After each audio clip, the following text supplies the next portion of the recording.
রাজা হওয়ার লোভে সবাই যখন মিথ্যে বলছিল, তখন একটি খালি মাটির টব কিভাবে এক যুবককে সিংহাসনে বসালো। চলুন শুনি আজকের এই অসাধারণ গল্পটি। এক দেশে এক বৃদ্ধ বাদশা ছিলেন। তার কোনো সন্তান ছিল না, তাই রাজ্যের উত্তরাধিকারী বেছে নেওয়ার জন্য তিনি এক অদ্ভুত পরীক্ষা নিলেন। তিনি রাজ্যের সব যুবককে রাজপ্রাসাদে ডেকে প্রত্যেকের হাতে একটি করে বীজ দিলেন। বাদশা বললেন, এই বীজটি নিয়ে বাড়িতে যাও, যত্ন করে রোপণ করো। ঠিক 1 বছর পর তোমরা তোমাদের গাছ নিয়ে এখানে ফিরে আসবে। যার গাছ সবচেয়ে সুন্দর হবে তাকেই আমি আমার উত্তরাধিকারী ঘোষণা করব। সবাই বীজ নিয়ে বাড়ি ফিরল। তাদের মধ্যে আহমেদ নামে এক যুবকও ছিল। সে খুব যত্ন করে বীজটি টবে লাগালো, প্রতিদিন নিয়ম করে পানি দিল। কিন্তু মাস পেরিয়ে গেলেও তার টবে কোনো চারা গজাচ্ছিল না। এদিকে অন্য যুবকরা বলাবলি করছিল তাদের গাছ কত বড় হয়েছে, কত সুন্দর ফুল ফুটেছে। আহমেদ মনে মনে খুব কষ্ট পেল, কিন্তু সে হাল ছাড়ল না। কেউ কেউ তাকে অন্য বীজ লাগানোর পরামর্শ দিচ্ছিল, কিন্তু আহমেদ সত্যের পথে অটল ছিল। সে ভাবল, আমি তো আমার সর্বোচ্চ চেষ্টা করছি, একদিন না একদিন অবশ্যই আমার কষ্টের ফল পাব।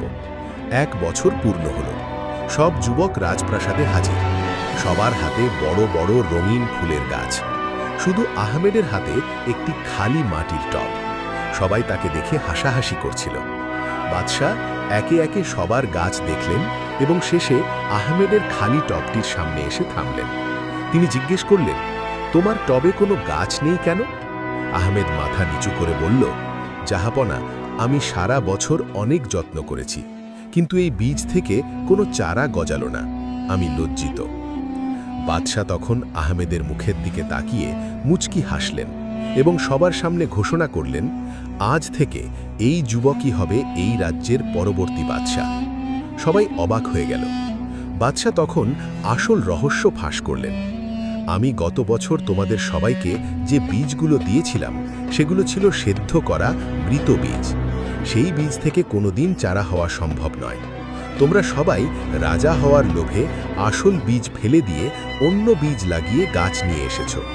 শুধু এই যুবকটি সত্য কথা বলেছে এবং আমার দেওয়া আমানত রক্ষা করেছে।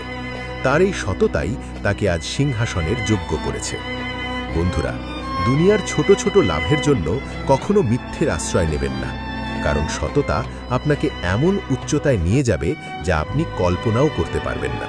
যারা যারা এই ধরনের ভিডিও পছন্দ করেন তারা অবশ্যই সাবস্ক্রাইব করুন নয়ন এক্সপ্লেইনস ইউটিউব চ্যানেলটি। দেখা হবে পরবর্তী ভিডিওতে। আল্লাহ হাফেজ।